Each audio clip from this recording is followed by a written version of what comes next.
Caucus race, and a long tail. They were indeed a queer-looking party that assembled themselves on the bank. The birds with draggled feathers, the animals with their fur clinging close to them, all dripping wet, cross, and uncomfortable. The first question, of course, was how to get dry again. They had a consultation about this, and after a few minutes, it seemed quite natural to Alice to find herself talking familiarly with them, as if she had known them all her life. Indeed, she had quite a long argument with Laurie, who at last turned sulkily, and would only say, "I'm older than you and must know better." And this Alice would not allow without knowing how old it was, and as the Laurie positively refused to tell its age, there was no more to be said. At last the mouse, who seemed to be a person of authority among them, called out, "Sit down, all of you, and listen to me. I'll soon make you dry enough." They all sat down at once in a large ring with the mouse in the middle. Alice kept her eyes anxiously fixed on it, for she felt sure she would catch a bad cold if she did not get dry very soon. "Ahem," said the mouse with an important air. "Are you all ready? This is the driest thing I know. Silence all round, if you please. William the Conqueror, whose cause was favoured by the Pope, was soon submitted to by the English, who wanted leaders, and had been of late much accustomed to usurpation and conquest. Edwin and Morcar, the Earls of Mercia and Northumbria," said the Laurie with a shiver. "I beg your pardon," said the mouse, frowning, but very politely. "Did you speak?" "Not I," said the Laurie hastily. "I thought you did," said the mouse. "I proceed. Edwin and Morcar, the Earls of Mercia and Northumbria, declared for him, and even Stigand, the patriotic Archbishop of Canterbury, found it advisable." "Found what?" said the duck. "Found it," the mouse replied rather crossly. "Of course you know what it means." "I know what it means well enough when I find a thing," said the duck. "It's generally a frog or a worm. The question is, what did the Archbishop find?" The mouse did not notice this question, but hurriedly went on. "Found it advisable to go with Edgar Atheling to meet William and offer him the crown. William's conduct at first was moderate, but the insolence of his Normans— How are you getting on now, my dear?" it continued, turning to Alice as it spoke. "As wet as ever," said Alice in a melancholy tone. "It doesn't seem to dry me at all." "In that case," said the dodo solemnly, rising to its feet, "I move that the meeting adjourn for the immediate adoption of more energetic remedies." "Speak English," said the eaglet. "I don't know the meaning of half those long words, and what's more, I don't believe you do either." And the eaglet bent down its head to hide a smile. Some of the other birds tittered audibly. "What I was going to say," said the dodo in an offended tone, "was that the best thing for us to do to get dry would be a caucus race." "What is a caucus race?" said Alice, not that she much wanted to know, but the dodo had paused as if it thought that somebody ought to speak, and no one else seemed inclined to say anything. "Why," said the dodo, "the best way to explain it is to do it. And you might like to try the thing yourself some winter day. I will tell you how the dodo managed it. First it marked out a race course in a sort of circle. The exact shape doesn't matter, it said. And then all the parties were placed along the course, here and there. There was no 1, 2, 3 and away, but they began running when they liked, and left off when they liked, so that it was not easy to know when the race was over.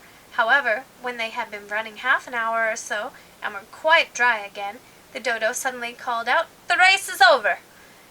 And they all crowded round it, panting and asking, 'But who has won?' This question the dodo could not answer without a great deal of thought, and it sat for a long time with one finger pressed upon its forehead, the position in which you usually see Shakespeare in the pictures of him. while the rest waited in silence. At last the dodo said, "Everybody has one, and all must have prizes." "But who is to give the prizes?" quite a chorus of voices asked.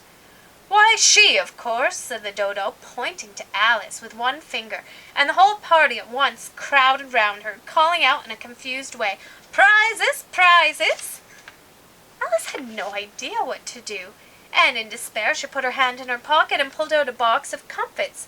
Luckily the salt water had not gotten into them, and she handed them around as prizes.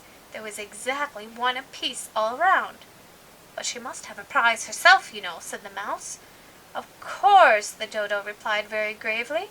"What else have you got in your pocket?" it went on, turning to Alice. "Only a thimble," Alice said sadly. "Hand it over here," said the dodo. Then they all crowded round to her once more, while the dodo solemnly presented the thimble, saying, "We beg your acceptance of this elegant thimble," and when it had finished its short speech, they all cheered. Alice thought the whole thing very absurd, but they all looked so grave that she did not dare to laugh, and as she could not think of a thing to say, she simply bowed and took the thimble, looking as solemn as she could. The next thing was to eat the comfits. This caused some noise and confusion, as the large birds complained that they could not taste theirs, and the small ones choked and had to be patted on the back. However, it was over at last, and they sat down again in a ring and begged the mouse to tell them something more.